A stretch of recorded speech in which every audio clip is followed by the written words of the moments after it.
வீட்டு பூஜை குறிப்புகள்: வெற்றிலையின் நுனியில் லட்சுமியும் நடுவில் சரஸ்வதியும் தொப்புளில் மூதேவியும் வசிப்பதாக ஐதீகம். எனவே வெற்றிலை கிள்ளி வெற்றிலையை கழுவிய பின் பூஜைக்கு வைக்கவும். வெற்றிலையின் நுனியை சுவாமியின் இடது பக்கத்தில் வைக்க வேண்டும். அப்போது வெற்றிலையின் தண்டு சாமிக்கு வலப்புறமாக இருக்கும். சாமிக்கு படைக்கும் போது வாழை இலையில் போட்டு செய்வோம்.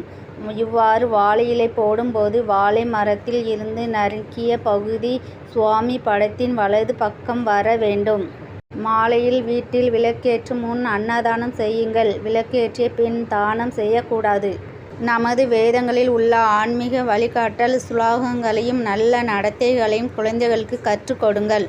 பெண்கள் தலைமுடியை கழுவி முடிச்சு போட வேண்டும். தலையை விரித்தால் லட்சுமி தேவி தங்க மாட்டாள்.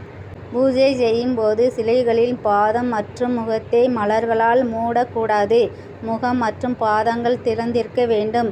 வெங்கடாஜலபதி, லட்சுமி, குபேரன் போன்ற தெய்வங்களின் உருவங்களை வீட்டில் வெளியே பார்க்க கூடாது. பூஜை அறையிலே அல்லது வீட்டிலே தெய்வ படங்களை கிழக்கு நோக்கி வைக்க வேண்டும். வழிபடுவர் தெற்கில் வடக்கு நோக்கி அமர்ந்து வழிபடலாம். தெய்வ உருவங்களை தெற்கு நோக்கி வைக்கக்கூடாது. கிழக்கு பக்கம் முடியாவிட்டால் தெற்கு பக்கத்தை தவிர வேறு திசைகளில் படங்களை பார்க்கவும். வழிபடுவர் தெற்கு, தென்கிழக்கு மற்றும் தென்மேற்கு நோக்கி அமர்ந்து பிரார்த்தனை செய்யக்கூடாது. பூஜை அறை மிக அருகில் இருப்பதால் அதிக படங்கள் மற்றும் சிலைகள் வைக்கக்கூடாது. ஒவ்வொரு சிலைக்கும் இடையில் போதுமான இடைவெளி விடப்பட வேண்டும். சமையலில் தேங்காய் சேர்த்து சாமிக்கு சாப்பாடு திரும்ப திரும்ப வேண்டாம். அன்னம் முதலியவற்றை நேரடியாக எவர் சில்வர் பாத்திரங்களில் வைத்து தெய்வங்களுக்கு நிவேதனம் செய்யக்கூடாது.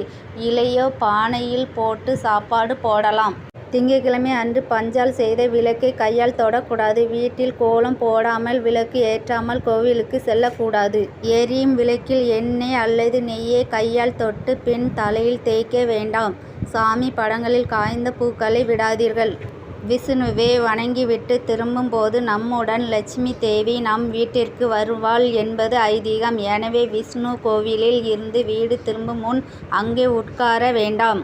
சுவாதி, ஸ்ரீ சக்கரம், ஓம் மற்றும் திரிசூலம் சின்னங்களை பாதுகாப்பு மற்றும் அதிர்ஷ்டத்திற்கான முன் கதவில் அல்லது கதவுக்கு நேர் எதிரே ஒட்டலாம். வெளியில் செல்லும்போது சட்டை பையில் வைத்து கொள்ளலாம். சிரித்த புத்தரை நேராக கதவின் முன் வைப்பது செழிப்பு, வெற்றி மற்றும் சுயநலம் ஆகியவற்றை கொண்டு வருவதாக கூறப்படுகிறது.